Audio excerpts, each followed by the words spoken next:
can't play the PlayStation without a controller. 6-axis, analog, DualShock. The PlayStation controller is iconic. Aside from a few design changes here and there, the PlayStation controller has remained consistent in its style and form factor. It all goes back to the original. No analog sticks, no fuss. This is the SCPH-1010. Grip handles, 4 shoulder buttons, start, select, a tight directional pad, and the iconic geometric input buttons, square, triangle, circle, and cross.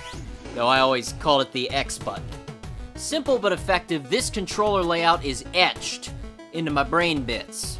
The designer of the original controller, Teyu Goto, explained that the triangle represented point of view, square represented paper to connect it to menu access in games, and circle and cross represented yes and no functions.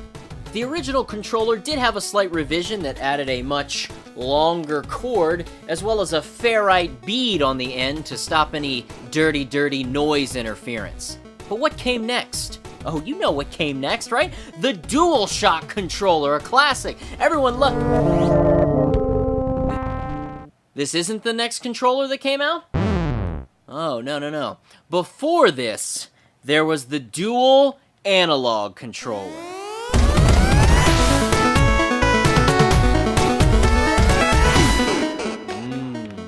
The SCPH-1180.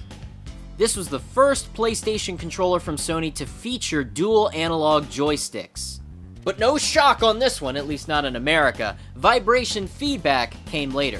Finally, you can enjoy analog control, fitting for 3D games. Don't worry, D-pad. I still love you. I do. Now you might be thinking, who cares? It's just a downgrade of the DualShock controller. Well, let me stop you right there. This controller is unique. Here we have the first 3 controller designs for the original PlayStation. And right away you can see the biggest difference between the dual analog and DualShock. The dual analog controller has concave thumbsticks. We wouldn't see these again officially until the PlayStation 4 controller's major redesign. Even though the sticks are all plastic as opposed to the rubberized DualShock sticks, I have more control in my movements. Besides, the rubber feel on the DualShock always gave me the heebie-jeebies, you know, when you touch a weird material and it just doesn't sit with you, you know? Ugh. Now here's another awesome little feature. When activating the analog mode, you can press the analog button a second time to activate a special flight stick mode that emulates the PlayStation analog joystick controller. What a powerful little how-do-you-do. This definitely would have saved you some money because that PlayStation analog joystick controller was expensive. Next up, the shoulder buttons. The dual analog offers slight ridges on the R2 and L2 buttons, so there's no confusion on what you're pressing. Also gives you a nice solid base for your fingers, so you know, control. Look at that control. Also, did you know sometimes length does matter? This controller has longer hand grips than the other PlayStation controllers. For me, this makes holding the controller way more comfortable. The other controllers seem to dig into my palms. I don't like it. Don't feel good. The longer dual analog grips allow me to hold the controller from the sides, and I just love it.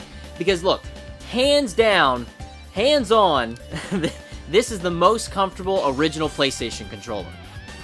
Just, we'll squeeze it. We'll squeeze on it.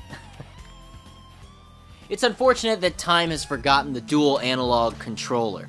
A lot of times online I'll see articles about the evolution of the PlayStation controller, and guess what? They almost always leave out this model. It did a lot of interesting things. It lengthened the grips, that little shoulder button thing, and of course, the concave joysticks. Pretty cool.